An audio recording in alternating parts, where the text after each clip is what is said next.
जो योजनाएं दी, हर आदमी को योजना का लाभ हुआ, तो रुको जरा, सब्र करो, है ना। 10 साल से प्रधानमंत्री रहे। अगर हम प्रधानमंत्री हैं तो हम सीटी बजा दें, या मुख्यमंत्री हैं तो लोग वोट डाल दें कि साहब हमने काम अच्छा किया हो तो आप लोग वोट देना, और नहीं किया हो तो मत देना।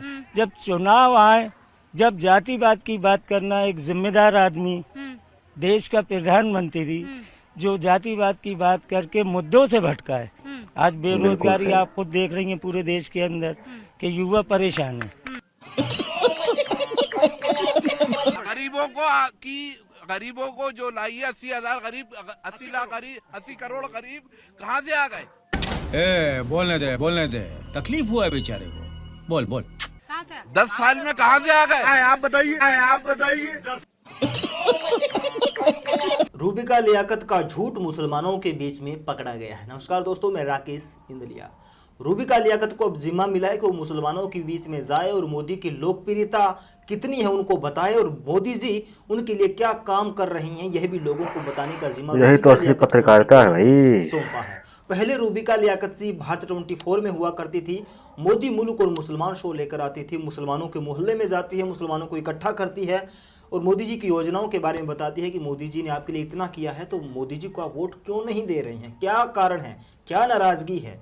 यह भाजपा के कार्यकर्ताओं को काम करना चाहिए, परंतु रूबिका लियाकत एक एंकर के तौर पर गोदी मीडिया इसीलिए कहा जाता है ना, नजर आ रही है। रूबिका लियाकत अब न्यूज 18 इंडिया पर है, परंतु उन्होंने अपने काम को यहाँ भी शुरू रखा है और शो का नाम थोड़ा सा चेंज किया है। जी हाँ, उन्होंने अपने शो का नाम रख लिया है मोदी, वतन और मुसलमान, और इसी को लेकर वह भोपाल के लोगों के बीच में पहुंचती है और वहां पर एक बड़ा झूठ बोलती है, वो भी मैं एक्सपोज करूंगा। परंतु सबसे पहले ये देख लीजिए कि रूबिका लियाकत जी खुद कहती है कि क्या आपने मटन बनाया है, परंतु लोग तो कहते हैं कि मोदी सरकार में चिकन मटन बनाने ही नहीं दिया जा रहा है। मुझे तो लगा कि मैं आऊंगी तो आप मुझे बढ़िया चिकन मटन खिलाएंगे। चलो तो हैं, मंगा लेते हैं। लेकिन लोग तो ये कह रहे हैं कि बीजेपी के राज में चिकन मटन नहीं खा सकते हो। जबरदस्ती, मतलब कुछ भी, कौन नहीं खा रहा है यार, सब खा रहे हैं। रमजान खाया हमने तो पूरे रमजान का रियान भाई साथ थे या नहीं थे, जब भी खाते हम तो। मतलब वाहियात बातों को लेके आना इन लोगों का प्रोपेगेंडा हो गया। तो फिर ये खौफ क्यों है? जी हाँ, आपने वीडियो देखा, परंतु रूबिका लियाकत जी को ये भी बताना चाहिए कि कौन कह रहा है कि चिकन मटन नहीं बनाने दिया जा रहा है। आप यहाँ पर क्यों झूठा मोटा प्रोपेगेंडा फैला रही है। उसके बाद एक शख्स आता है जो कि बेरोजगारी की बात करता है कि देश के प्रधानमंत्री मुद्दे भटकाने का काम करते हैं। इस पर रूबिका लियाकत एक रोजगार को लेकर बड़ा झूठ बोल जाती है और आसान भाषा के समझाने के चक्कर में वह बेरोजगारी पर ही एक बड़ा झूठ बोल जाती है कि नहीं, मोदी सरकार के अंदर बेरोजगारी घटी है। तो जनता के बीच के मुद्दे होना चाहिए। देश के प्रधानमंत्री जो है नरेंद्र मोदी जी, उनने जो योजनाएं दी, हर आदमी को योजना का लाभ हुआ, है ना। 10 साल से प्रधानमंत्री रहे। अगर हम प्रधानमंत्री हैं तो हम सीटी बजा दें, या मुख्यमंत्री हैं तो लोग वोट डाल दें कि साहब हमने काम अच्छा किया हो तो आप लोग वोट देना, और नहीं किया हो तो मत देना। जब चुनाव आए, जब जातिवाद की बात करना, एक जिम्मेदार आदमी, देश का प्रधानमंत्री जो जातिवाद की बात करके मुद्दों से भटका है। आज बेरोजगारी आप खुद देख रही हैं पूरे देश के अंदर कि युवा परेशान है। मेन बेरोजगारी की, बाकी जो विकास पर एक सेकंड, सब कह रहे हैं बेरोजगारी सबसे बड़ा मुद्दा है। मैंने ये जब सुना तो मैंने कुछ आंकड़े निकालने की कोशिश की है।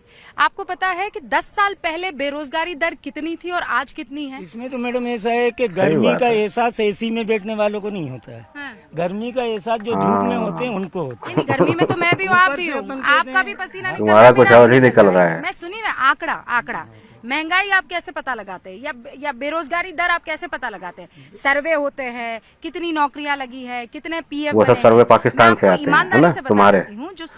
जो आंकड़ा है वो आज से 10 साल पहले जो था वो 10 था, और अब जो है वो घट गया है। जो मैं इन्फ्लेशन रेट की बात कर रही हूँ वो घट गई है। बेरोजगारी ये बोलते हैं कि हमने बड़ा रोजगार दिया है। पकौड़ा EPF तलने के का, खाते अगर आप देखेंगे तो उसी में निकल जाएगा। वड़ा पाव का ठेला लगाने का आंकड़ा वो तो बताया ये गया है। आंकड़े का तो ये चल लिया है कि ये आप मीडिया भी देख रहे हैं, हम लोग भी देख रहे हैं कि पूरा पैसा पैसे वालों के हाथ में ही जा रही है। जी हाँ दोस्तों, आपने पूरा वीडियो देखा। रूबिका लियाकत ने आसान भाषा में बताने की कोशिश की होगी, इसलिए उन्होंने सीधा उदाहरण दिया कि अगर मान लीजिए कि पहले बेरोजगार 10 थी तो आज 8 हुई है, यानी कम हुई है। परंतु ऐसा नहीं है। पिछले 10 सालों की अगर आप तुलना करेंगे, यानी वो सीधे 2014 और 2024 की तुलना करिए, तो मैं आपको बता दूं कि बेरोजगारी दर आखिर 2014 में क्या थी। 2014 में बेरोजगारी दर 5.44% दर थी, और वहीं पर अगर 2024 की बात करेंगे तो आज के समय में बेरोजगारी दर जो कि जनवरी 2024 में डाटा आया है उसमें